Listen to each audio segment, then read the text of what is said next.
Bem, gente, boa noite a todos. Oh, boa noite aí, bom dia. Ih, eu estou acostumado com quarta-feira dando boa noite. Eu estou acostumado com a quarta-feira, que eu sempre dirigindo na quarta-feira, aí a gente já acostumou, já vai dando boa noite. Bom dia a todos.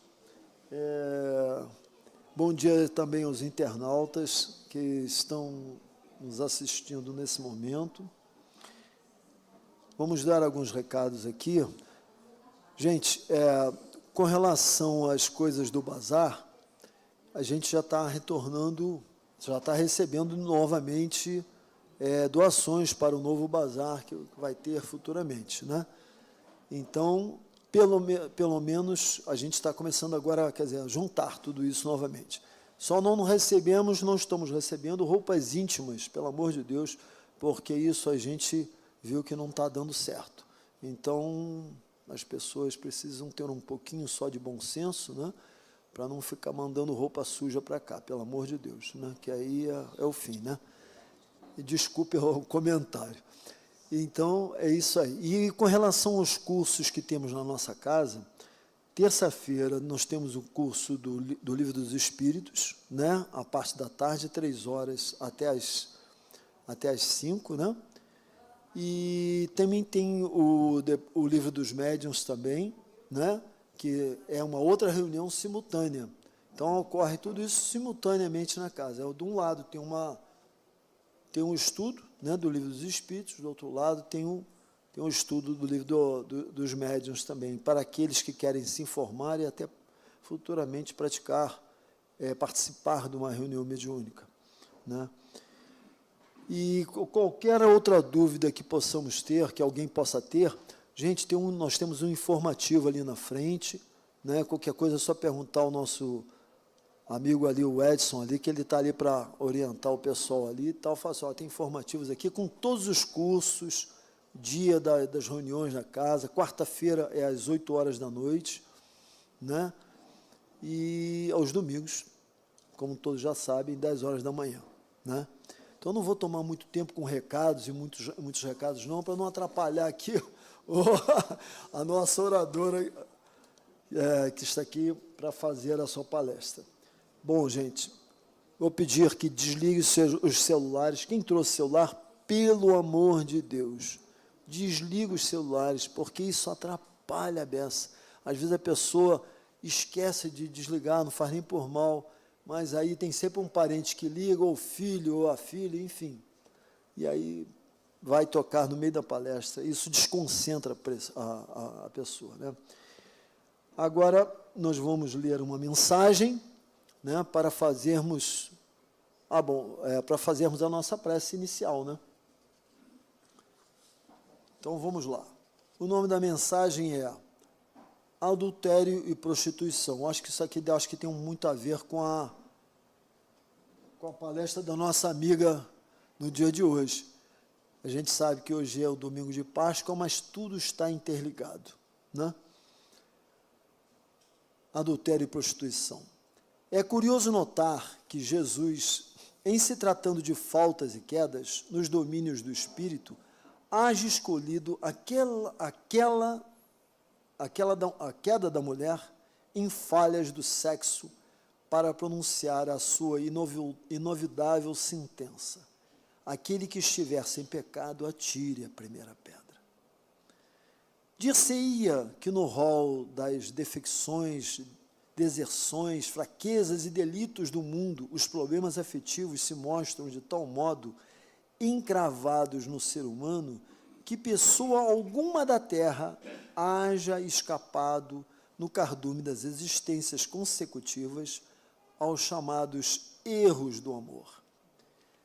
Desses embates multimilenares, restam ainda, por feridas sangrentas no organismo da coletividade, o adultério, que, de futuro, será classificado na patologia das doenças da alma, extinguindo-se, por fim, com remédio adequado, e a prostituição, que reúne em si homens e mulheres que se entregam às relações sexuais mediante paga, estabelecendo mercados afetivos. qual ocorre os flagelos da terra, da pirataria, da violência homicida e da escravidão que acompanham a comunidade terrestre, há milênios diluindo-se muito pouco a pouco o adultério e a prostituição ainda permanecem na terra por instrumentos de prova e expiação, destinados naturalmente a desaparecer na equação dos direitos do homem e da mulher, que se harmonizarão pelo mesmo peso na balança do progresso e da vida. Tantos foram os desvarios dos espíritos em evolução no planeta, espíritos entre os quais muito raros de nós, os companheiros da Terra, não nos achamos incluídos, que, de certo, Jesus, personalizando na mulher sofredora a família humana, pronunciou a inesquecível sentença, convocando os homens supostamente puros, entre aspas, em matéria de sexualidade, a lançarem sobre a companheira infeliz a primeira pedra. Evidentemente, o mundo avança para mais elevadas condições de existência. Fenômenos de transição explodem aqui e ali, comunicando renovação. E com semelhantes ocorrências, surge para as nações o problema da educação espiritual, para que a educação do sexo não se faça irrisão com palavras brilhantes, mascarando a licenciosidade. Quando cada criatura for respeitada em seu foro íntimo, para que o amor se consagre por vínculo divino, muito mais de alma para alma que de corpo para corpo, com a dignidade do trabalho e do aperfeiçoamento pessoal, luzindo na presença de cada uma, então os conceitos de adultério e prostituição se farão distanciados do cotidiano, de vez que a compreensão apaziguará o coração humano e a chamada desventura afetiva não terá razão de ser. Emmanuel, trechos do livro Vida e Sexo, psicografado por Chico Xavier. Então, nós vemos que a palavra, tudo isso aqui parece que, mas isso foi no século passado. Não, isso é muito atual. Isso continua ainda perdurando no nosso mundo, no nosso dia a dia. Então, todos nós renascemos porque contas nós temos a pagar. Como dizia o mestre, ninguém sairá daqui até que seja pago o último cetil. Não tem jeito. Da mesa ninguém vai sair sem pagar nada. Não tem jeito. Vamos ter que arcar com as nossas consequências. Melhor é que a gente se conscientize disso. Quanto mais cedo, melhor. Vamos fazer agora a nossa prece inicial.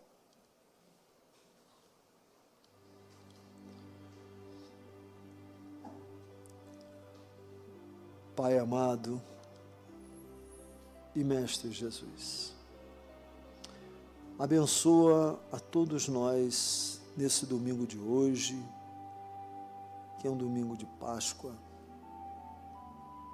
relembrando na época do Mestre Jesus, quando ele esteve entre nós. Que possamos nesse domingo tocarmos os nossos corações com bons pensamentos, boas palavras, boas ações, para que desperte dentro de cada um de nós a nossa centelha divina que existe dentro da alma de cada um. Como diz o Evangelho segundo o Espiritismo, todos nós temos uma centelha divina que habita em nós e que é a parte do Pai que está dentro de cada um. O despertar dessa centelha vai depender somente de nós. nas boas ações, bons pensamentos, boas palavras, boas atitudes perante a vida, perante os irmãos na humanidade. Que essa centelha, Senhor, que a Tua presença em nossos corações possa realmente uma hora brilhar, iluminando as nossas consciências, o nosso pensar, o nosso falar, o nosso agir nesse mundo. Que assim seja, graças a Deus. Agora nós vamos dar a palavra à nossa amiga e irmã Enir, né, que irá fazer a nossa palestra de hoje.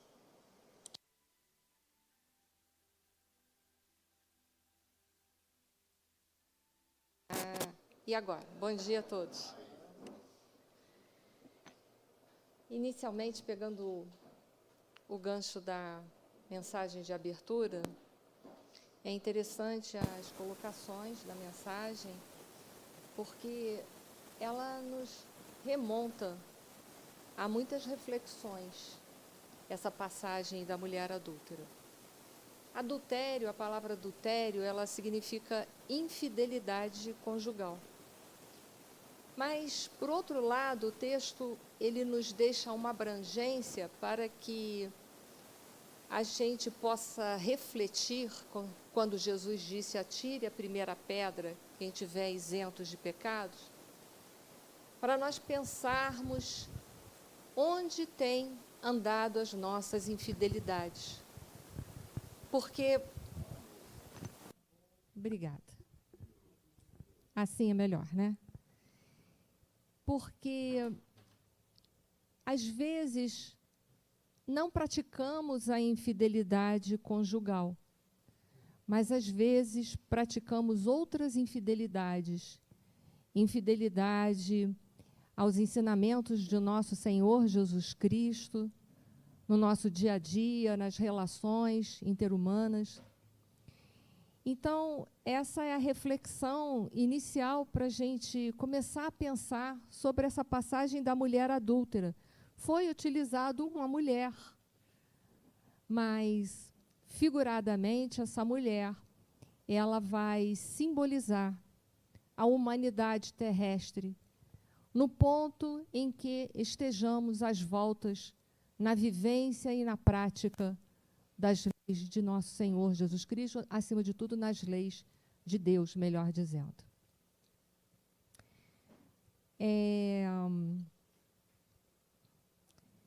Essa passagem da mulher adúltera é uma passagem do evangelista João.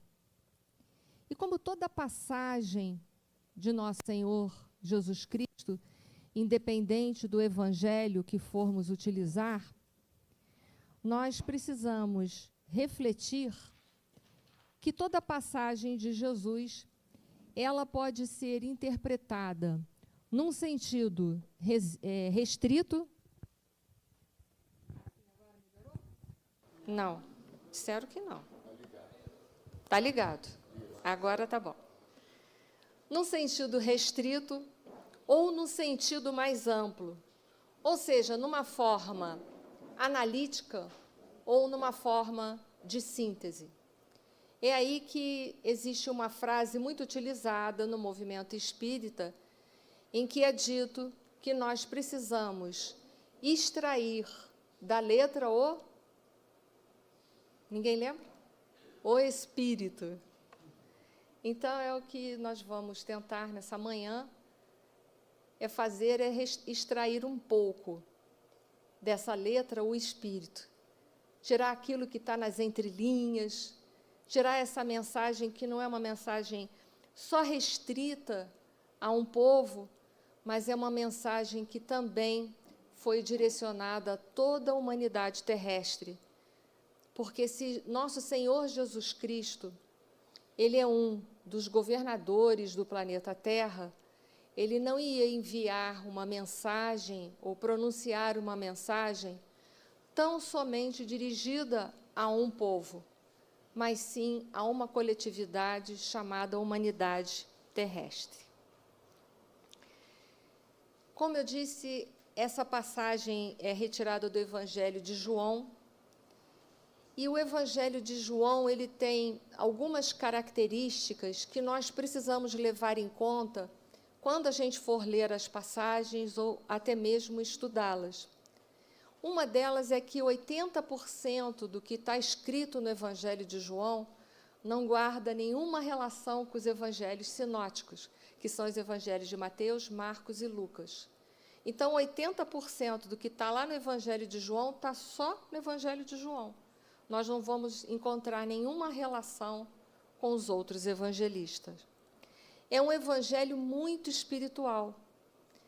Então, nós vamos ter que retirar muito da letra o espírito. A gente vai ter que buscar fazer isso o tempo todo, para que possamos ter uma compreensão. Dentre outras coisas, ele não fala da infância de Jesus, ele não fala. O evangelho que mais fala da infância de Jesus é o Evangelho de Lucas, e é importante a gente entender que Lucas não conheceu pessoalmente nosso Senhor Jesus Cristo, mas o seu evangelho foi escrito porque, a pedido de Paulo de Tarso, Lucas foi até Maria e escreveram, então, um evangelho com uma narrativa de Maria. Ele atribui grande importância a João Batista, que foi um precursor de nosso Senhor Jesus Cristo. É interessante isso. Demonstra profunda referência pela figura de Jesus, um respeito, um carinho muito grande. E atribui aos chamados milagres de Jesus como sinais ou eventos. Umas passagens de milagres, por exemplo, as bodas de Canaã, é um dos exemplos que nós podemos citar.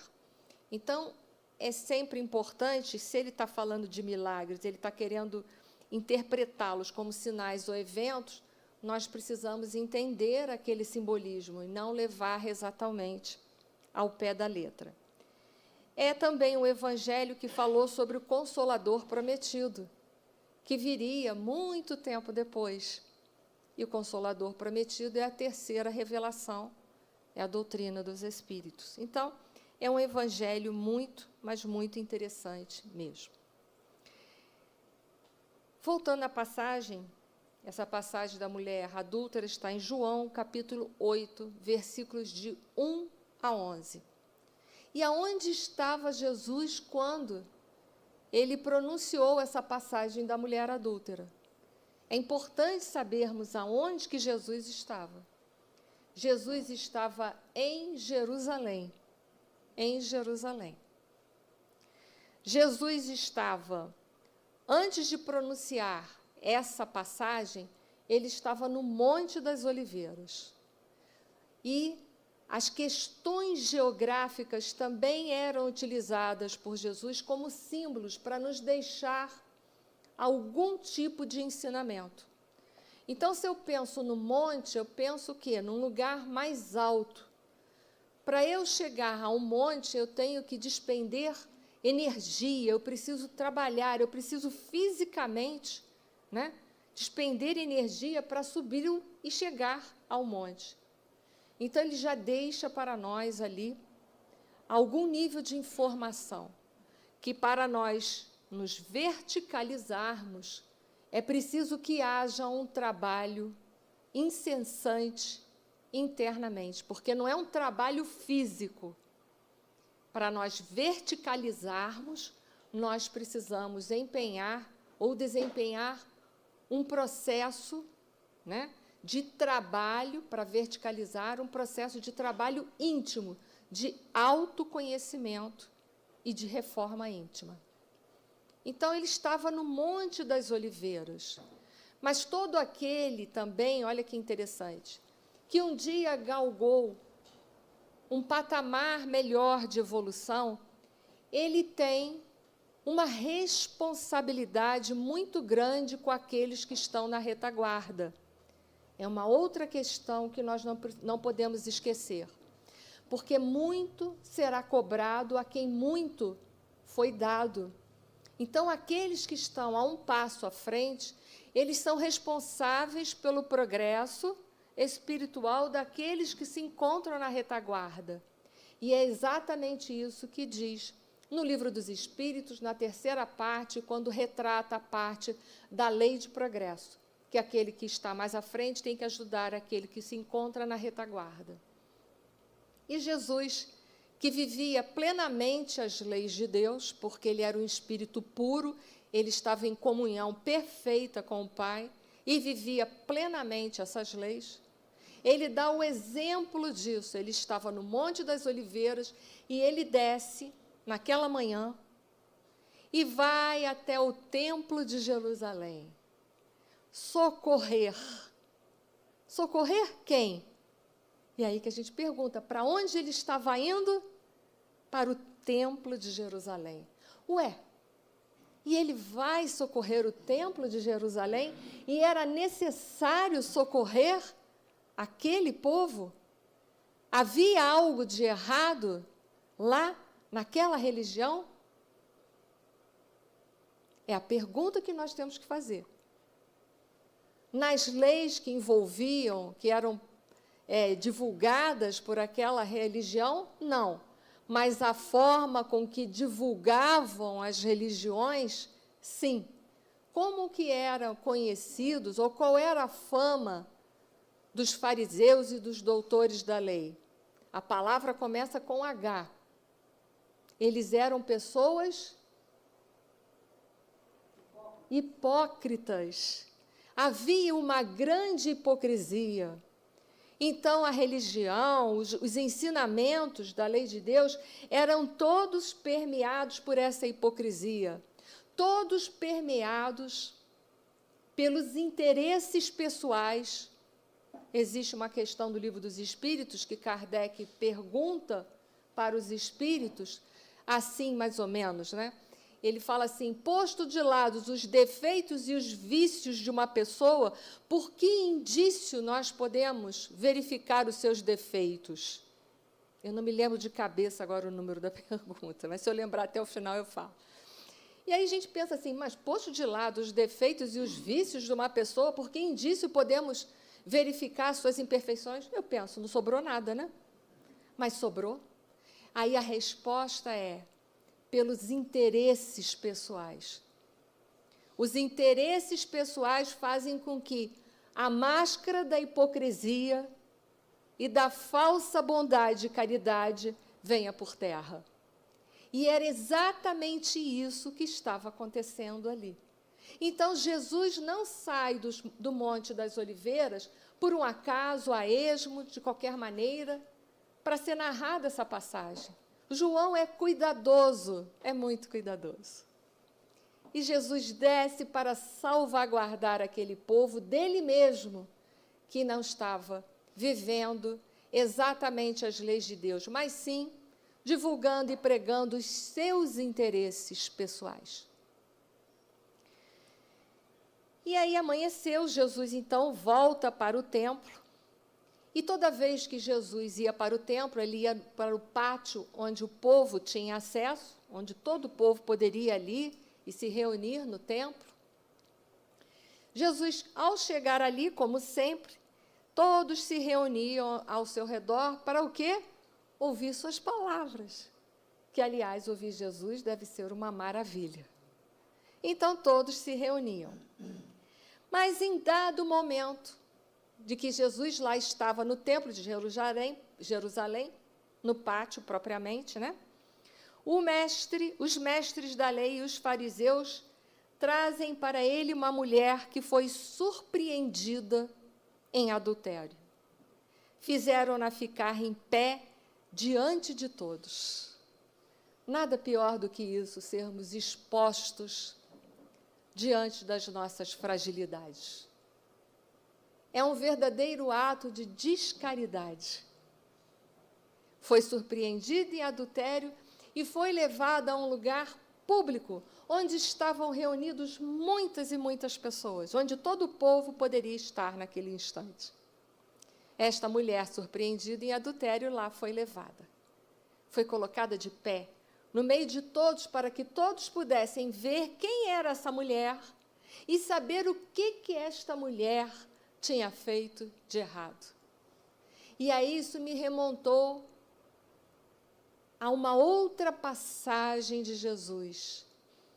O escândalo tem que vir, mas ai daquele por quem o escândalo vem. E aí a passagem continua, agora eu vou ler até o final. E disseram a Jesus, mestre, ele era mestre, em verdade, pelaquele povo, o povo verdadeiramente o titulava, eu digo o povo, os representantes do poder político daquele povo, que aquele povo era teocrático. Então, os representantes políticos eram os doutores da lei, os mestres, né? Eles eram mestres. Jesus estava vinculado a eles? Não. Então, esse mestre soa muito mal, não é verdade? Mestre, esta mulher foi surpreendida em ato de adultério. Olha só, na lei, Moisés nos ordena apedrejar tais mulheres.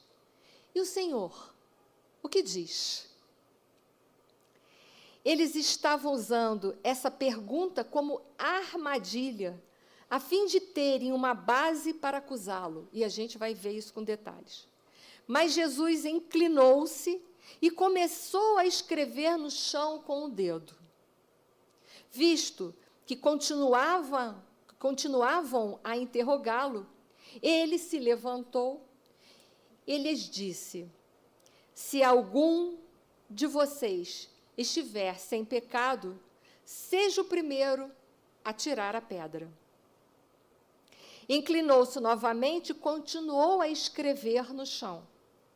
Os que o ouviram foram saindo um de cada vez, começando pelos mais velhos e depois, então, os mais novos. Jesus ficou só com a mulher em pé diante dele. Então, Jesus pôs-se em pé e perguntou-lhe, mulher, onde estão eles? Ninguém a condenou? Ninguém, Senhor, disse ela. Declarou Jesus, eu também não a condeno. Agora vá e abandone sua vida de pecado. Vamos começar pelo final. Jesus deu aval ao erro dela? Não. Ele disse, eu não te condeno, porque condenar é trancafiar uma pessoa. Uma pessoa trancafiada, não há como ela poder se corrigir. Para nós nos espiritualizarmos, para nós nos corrigirmos, é preciso a vida de relação. É ou não é? A vida de relação é a nossa prova. E muitas vezes a vida de relação é também uma expiação muito grande para todos nós. Mas é ali que seremos testados se estamos colocando em prática ou não as leis de Deus. Então, Jesus não a condena, mas o que ele diz para ela? Vá e não tornes a pecar de novo. O que significa a palavra pecar? A palavra pecar significa errar o alvo. Errou o alvo, você errou de novo o alvo de vivência da lei divina. A lei divina estava dizendo para você ir para lá. E o que você fez? Você foi para o outro lado. Voltes e não tornes a fazer atalhos na sua vida. Porque os atalhos que você fizer, você um dia vai ter que vir fechando aquele caminho para se conduzir de novo na estrada. E se porventura aquele atalho que você fizer, outros andarem atrás de você, você será responsável por aqueles que foram caminhando atrás de você, e você terá que, de novo, recolocá-los no caminho. Entre outras, seria essa a questão. Então, Jesus ele não dá aval àquela mulher. Vamos lá.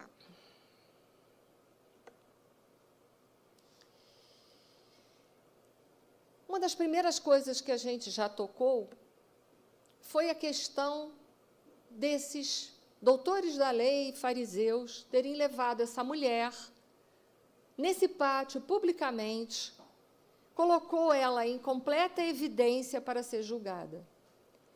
Em verdade, nenhum deles tinha nenhum interesse, conforme a gente vê nessa passagem, de fazer nenhum ato de justiça, de verdadeiramente julgar aquela mulher. Primeiro, a gente vê isso na própria passagem, porque eles fazem uma pergunta capciosa, cheia de maledicência para Jesus. Mestre, não foi?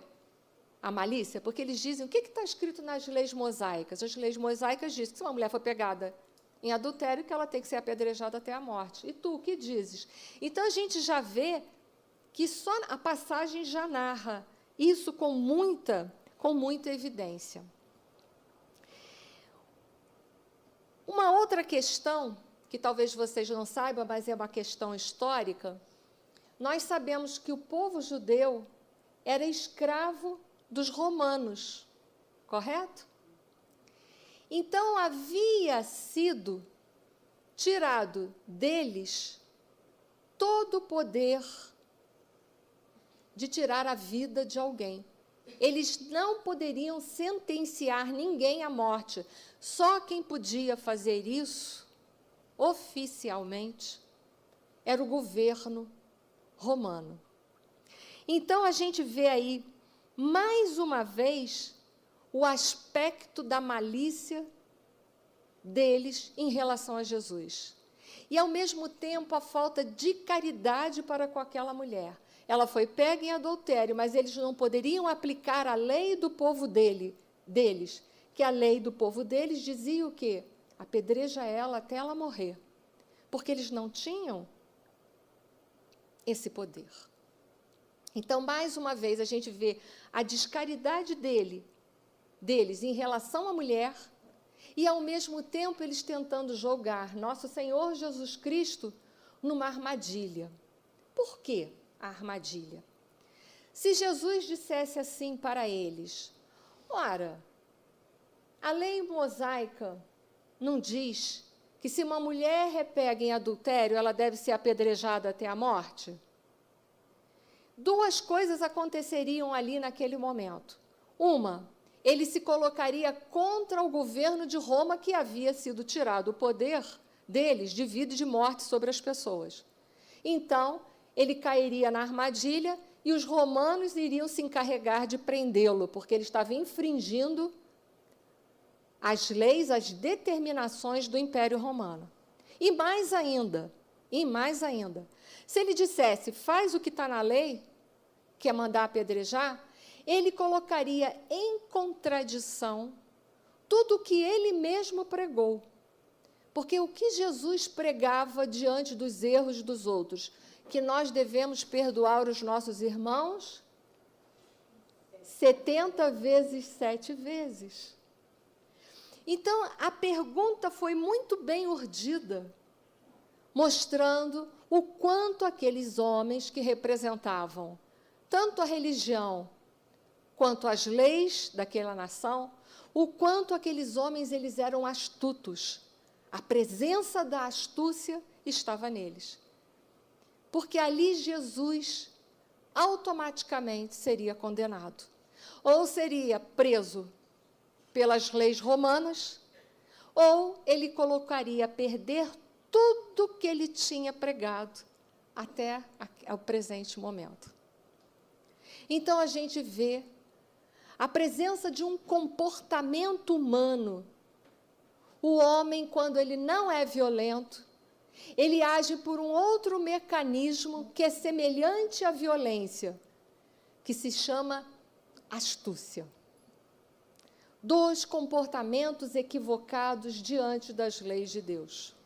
Um, porque é violência declarada, e outra, porque é violência velada. E eu pergunto a vocês, vocês compreendem como a astúcia é uma violência velada? Né? Em que eu ajo com esperteza, mas o objetivo é eliminar um alguém ou equacionar a solução de um problema arrumando outro problema. É assim que age a astúcia. Então, ali a gente observa duas formas de comportamentos que existem naquela sociedade predominante. Uma de violência, o governo romano era violento, e uma de astúcia, que era violência velada. E aí a gente pergunta, por que é que aquele povo estava escravizado e vivia escravizado?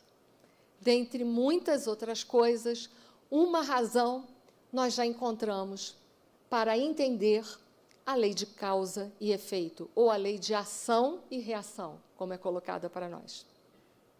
Então, esse também serve de reflexão para nós. Esse comportamento ali, entre um povo e outro, que existe um defeito que está atraindo um e outro. E aí, às vezes, a gente acha que estamos inseridos num local de forma errada, como se Deus tivesse errado conosco. Mas estamos na convivência com A, B ou C por afinidades morais. Mas vale também fazer uma outra pergunta. O comportamento violento e de astúcia predomina hoje ainda no século XXI? Isso aqui é ruim saber, né?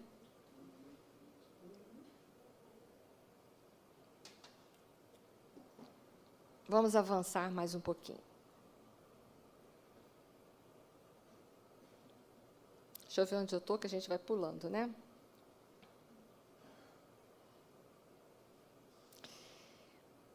Naquele instante em que aquela mulher foi levada até Jesus, não sei se vocês lembram que, quando eles levaram e fizeram a pergunta para Jesus, Jesus, que estava de pé, o que ele faz? Abaixa e começa a escrever. A cada estudioso que a gente vai ver, vai tirar uma mensagem sobre essa posição de Jesus. Uns dizem que ele se abaixa para que o foco, o olhar, se desvie da mulher e vá para ele, porque ela devia estar num estado de constrangimento profundo. Imagine a gente ser colocada assim publicamente e ser falado dos nossos defeitos publicamente. É algo muito difícil.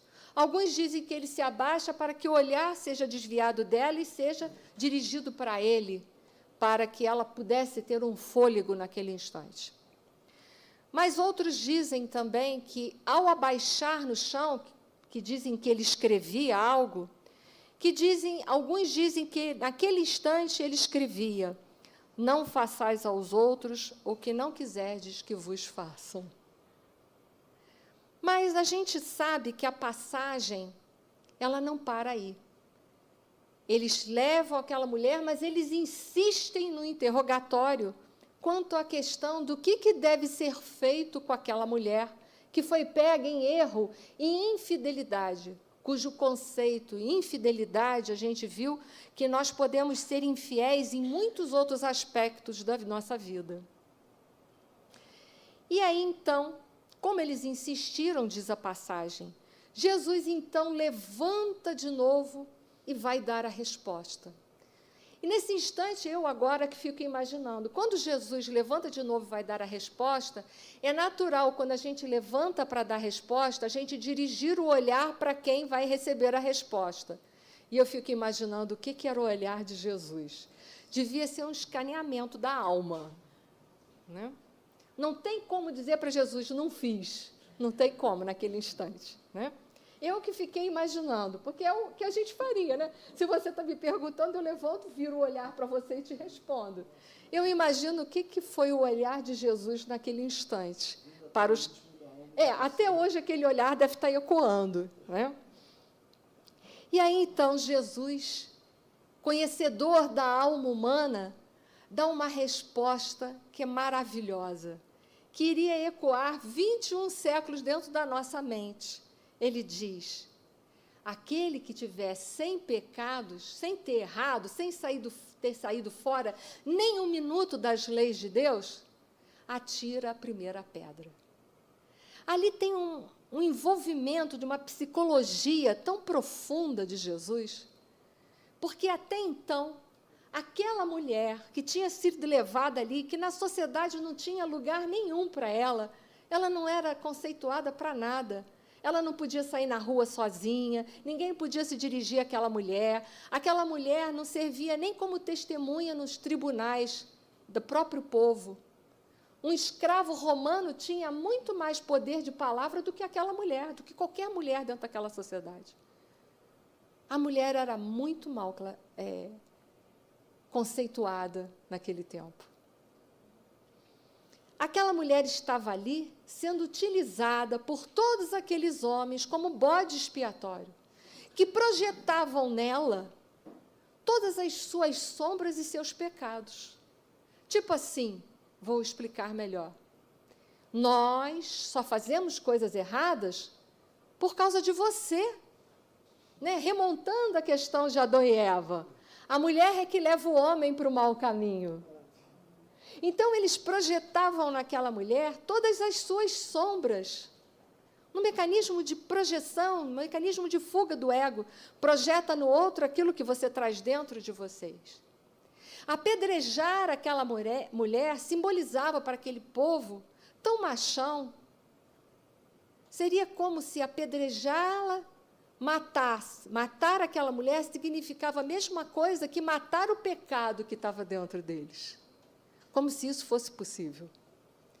Porque para ter uma mulher adúltera é preciso ter um homem adúltero. Nós não cometemos enganos, não cometemos erros, se não temos esses erros dentro de nós ainda mal resolvidos. Aqueles homens também eram adúlteros. Então, o que Jesus faz naquele instante? Estava todo mundo projetando para ela, Jesus faz o mecanismo inverso. Quando ele diz, aquele que tiver isento de pecados, atire a primeira pedra, ele faz o caminho ao contrário. Todo mundo projetava nela os erros. Ele faz o contrário, faz as pessoas olharem o quê? Para dentro de si próprio. Joga a pessoa num momento de introspecção. Já que você está julgando os outros, você se acha no direito de fazer o julgamento? Então, por gentileza, olhe para dentro de você. Se você não encontrar nem sequer o vestígio de um erro, pega a pedra e siga o teu caminho, atire nela. E aí a gente vai ver, é bastante interessante, que a gente vai ver que, primeira mão, saem os homens... E aí Jesus abaixa de novo, deixa eu voltar para lá, abaixa de novo e continua a escrever no chão. Outros dizem que ele escrevia os pecados humanos, ele ia colocando no chão. E aí a gente vê um fato interessante. Por que os mais velhos saem primeiro? Porque daquela lista eles logo encontram uma montoeira. Né? Os mais novos têm que procurar. Ainda não deu tempo esse eu não fiz. Mas aquele... ali achei achei. Mas os mais velhos já tinham vivido mais tempo. Tinham tido mais tempo também de errar. Talvez já tivessem passado pela lista que Jesus escrevia no chão. E é interessante que, por isso, não é só por uma questão de respeito que os mais velhos saem, mas, possivelmente, porque da lista eles logo encontram um monte ali. Eles largam a pedra e eles vão embora. Vão embora. Acabou. E aí, então, para começar a fechar a nossa reflexão, eu fui no Evangelho segundo o Espiritismo, no capítulo 10, item 13, Kardec faz uma pergunta assim, para os espíritos superiores. Ninguém sendo perfeito, seguir-se-á que ninguém tem o direito de repreender o seu próximo? Então, se nós não somos perfeitos, nós não temos, então, direito de repreender as pessoas que andam em erro? A resposta é dada por São Luís. Certamente que não é essa a conclusão a tirar-se, porquanto cada um de vós deve trabalhar pelo progresso de todos, e, sobretudo, daqueles cuja a tutela vos foi confiada. Então, para a gente não ir assim para os extremos, né? Então, já que eu não tenho bagagem, também não ajuda ninguém, não falo nada para ninguém dos seus erros. São Luís diz, não é bem assim. E aqueles que te foram conferidos em tutela? Como, por exemplo, um filho, que os pais têm responsabilidade por conduzir os filhos na senda do bem? Tem, é uma missão. E se não fizerem, vão responder por isso? Vão. Então, deixar de fazer o bem é fazer o mal? É. Então, nesse caso, tem exceções. Então, vamos continuar a ver o que São Luís vai falar. Mas, por isso mesmo, deveis fazê-lo com moderação, para um fim útil, e não, como as mais das vezes, pelo prazer de denegrir. E aí a gente vê que há uma diferença. Um tem o prazer de depreciar, que foi o caso da mulher adúltera, você promover um escândalo em praça pública. Mas conduzir um filho não tem a intenção de depreciar, por exemplo, ou um grande amigo da gente. A intenção é alertá-lo sobre um comportamento. E é falado de forma carinhosa, construtiva. Mas ele continua. Neste último caso, a repreensão neste último caso, no caso de denegrir, né, a repreensão é uma maldade. No primeiro, no caso de reconduzir, né, é um dever que a caridade manda seja cumprido com todo o cuidado possível. O cuidado é de uma forma construtiva e caridosa. Ao demais, a censura que alguém faça a outrem deve, ao mesmo tempo, dirigi-la a si próprio, procurando saber se não a terá merecido. Olha só, São Luís, ele é sutil, mas ele diz assim, cuidado, você está repreendendo os outros, é só para conduzir mesmo? Ou porque esse mal está dentro de você e você está querendo projetar para o outro, como aqueles homens fizeram com aquela mulher adúltera? Então, convém a gente verificar se nós também não possuímos esse mal. Vou contar uma história, vocês sabem que eu adoro. Havia na Índia uma mãe que via que seu filho comia muito açúcar. E o filho dela era apaixonado por Gandhi. O que ela fez? Entrou na fila para falar com Gandhi, que as filas eram imensas para falar com Gandhi. Levou seu filho, chegou lá e disse para Gandhi, Gandhi, meu filho coma muito açúcar, preciso que você fale com ele para parar de comer açúcar. Ele virou e falou assim, volte na próxima semana. Na próxima semana, ela entrou naquela fila quilométrica de novo com o menino, chegou para Gandhi, falou a mesma coisa, Gandhi virou para o menino, olhou bem dentro dos olhos dele e falou assim, menino, pare de comer açúcar. A mãe ficou muito indignada. Ela falou assim, e você não podia ter dito isso semana passada, me fez ficar nessa fila toda de novo? Ele disse, não, porque até semana passada eu comia também açúcar.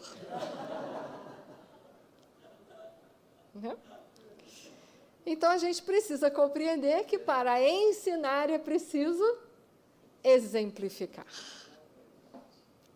Mas essa passagem que está lá no capítulo 10, a última parte do capítulo 10, as últimas folhas, e tem 13 agora, nós vamos ver que São Luís continua, porque é feita uma outra pergunta por Kardec, que é muito interessante. Haverá casos em que convenha se desvende o mal de outrem, ou seja, que seja divulgado o mal da outra pessoa? Resposta, São Luís. É muito delicada esta questão, e para resolvê-la, necessário se torna apelar para a caridade bem compreendida. E aí ele vai dizer o que é essa caridade bem compreendida. Se as imperfeições de uma pessoa só a ela prejudicam, nenhuma utilidade haverá nunca em divulgá-la.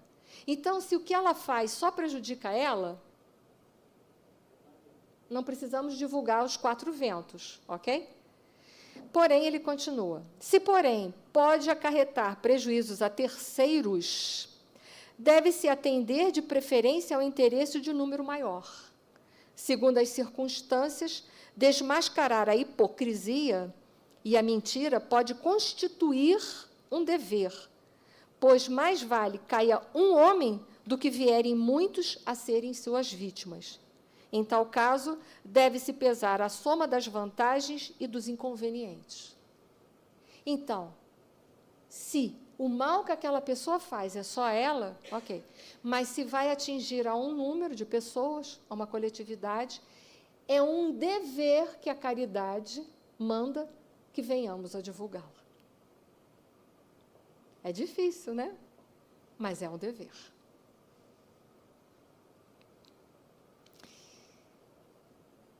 Vamos ver aqui ainda que eu tenho de tempo. Essa passagem da mulher adúltera, ela nos deixa muitos conteúdos para a gente refletir. Um outro conteúdo que a gente precisa contextualizar para poder dar uma abrangência maior ao entendimento dessa passagem é que existem duas palavras que são usadas dentro dessa cultura judaica que têm interpretações um pouco diferentes da nossa, que é adultério e casamento. Só pode cometer adultério se eu tiver unido com alguém, né? Ainda que não seja um casamento civil ou um casamento religioso, mas, enfim, não importa, tem que estar com alguém oficialmente, né?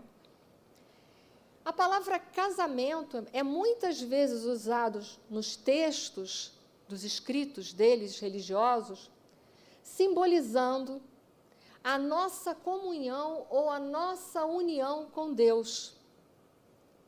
É usado também para simbolizar o monoteísmo, a ligação com um Deus único. Então, de uma certa forma, a minha ligação com o Pai, estou ligada com o Pai em comunhão perfeita, como Jesus estava plenamente, ou eu começo a me ligar com o Pai, quando? Quando eu começo a praticar a vivência das suas leis no dia a dia, por pensamentos, palavras e obras. Porque, às vezes, não deixamos de praticar por obras, mas por pensamento vamos longe. Então, é quando a comunhão se faz, ou, em alguns momentos, está relacionado ao monoteísmo. E o adultério é o contrário disso. É quando nós estamos desligados dessa comunhão, afastados da lei.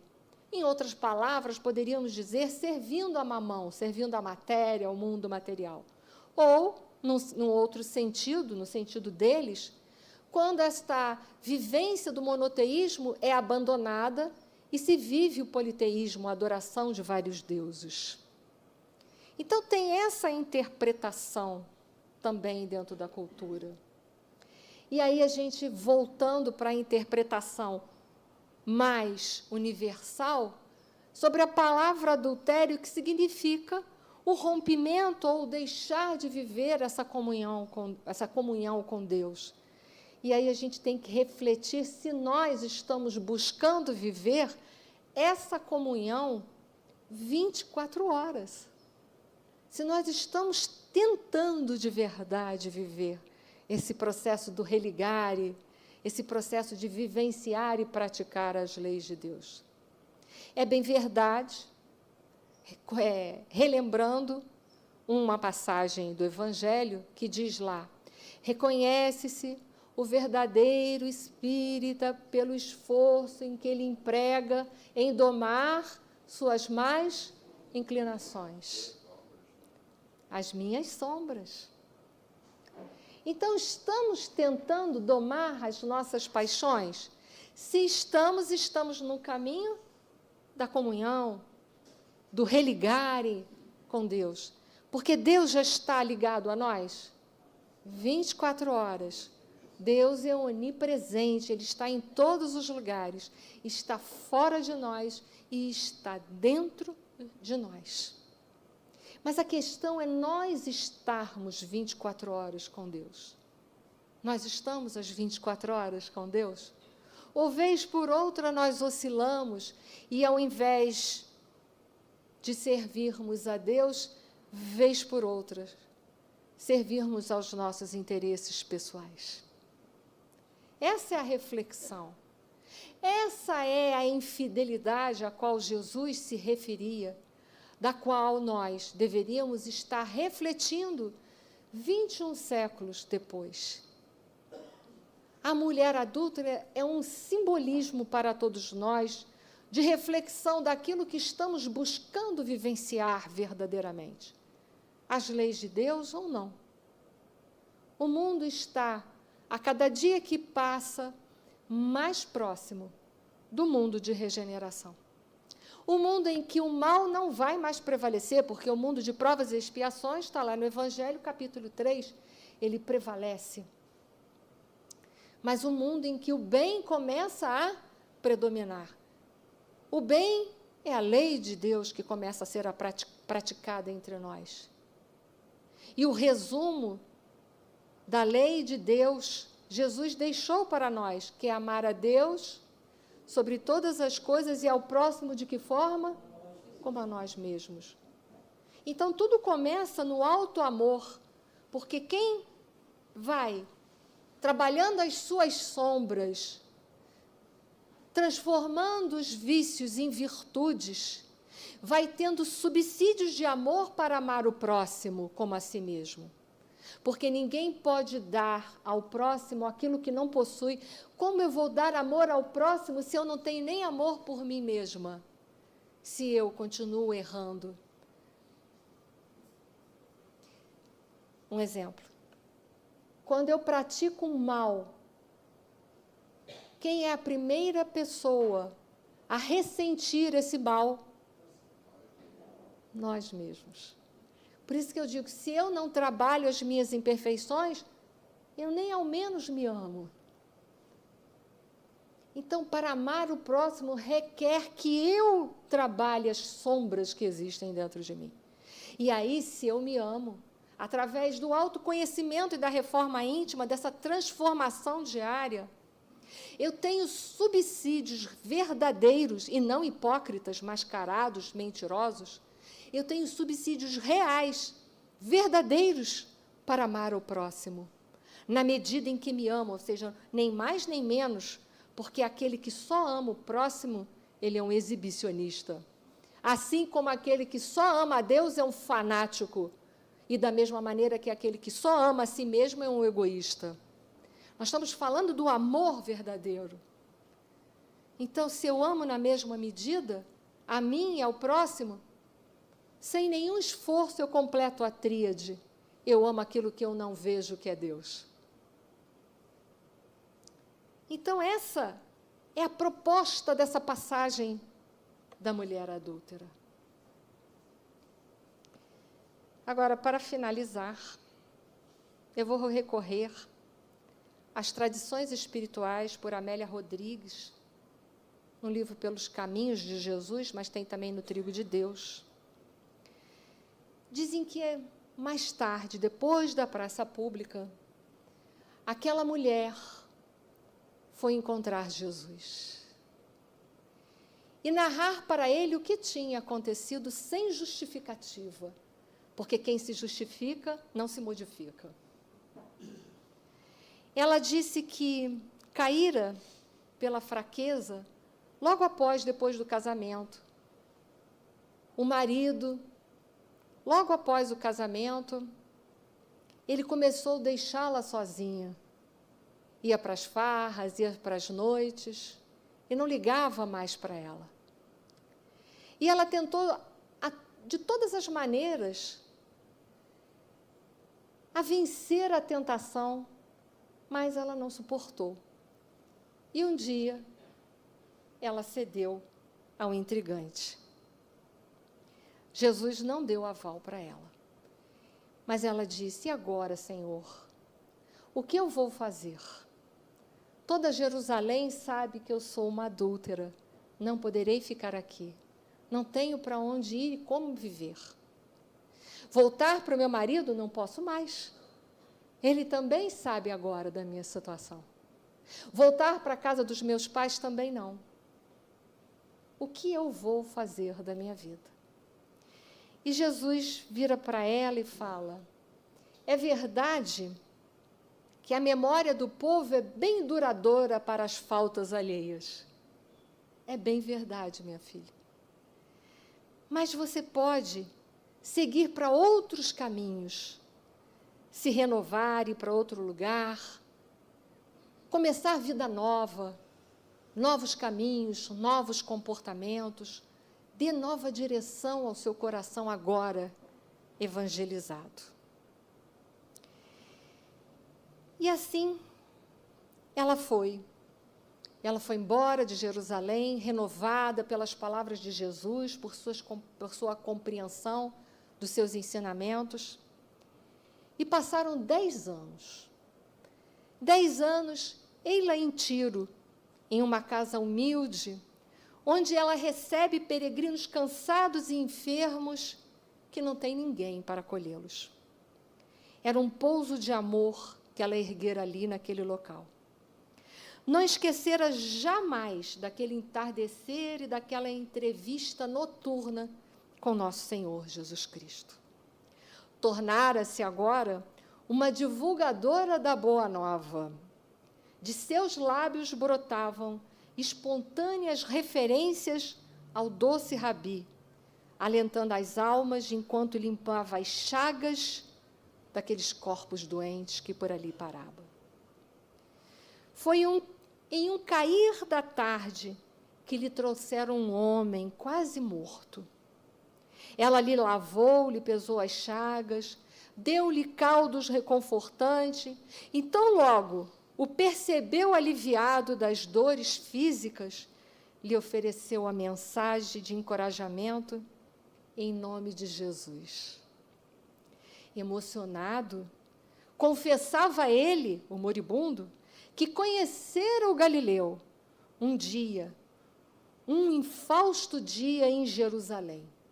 Odiara-o, então, porque ele salvara a mulher que o adulterara, a sua esposa, mas não tivera para com ele, o ofendido, nem uma palavra sequer dirigida. O tempo lhe faria meditar, disse ele, em como se equivocara em seu julgamento em relação à mulher e ao Rabi. Confessa que desde algum tempo vinha buscando a companheira, procurando-a em muitos lugares sem êxito, até que a doença lhe visitara o corpo, consumindo-lhe as chagas. Embargada pela emoção em desenfreio, naquele momento a mulher recordou-se da praça e do diálogo à noite com o mestre, um decênio antes. Reconheceu o companheiro do passado e, sem dizer-lhe nada, segurou-lhe a mão suavemente e o consolou, dizendo: Deus é amor, e Jesus, por isso mesmo, nunca está longe daqueles que o querem e o buscam. Agora durma em paz, enquanto eu velo, porquanto nós ambos já o encontramos. Muito obrigado, que a paz de Jesus faça da nossa Páscoa um referencial.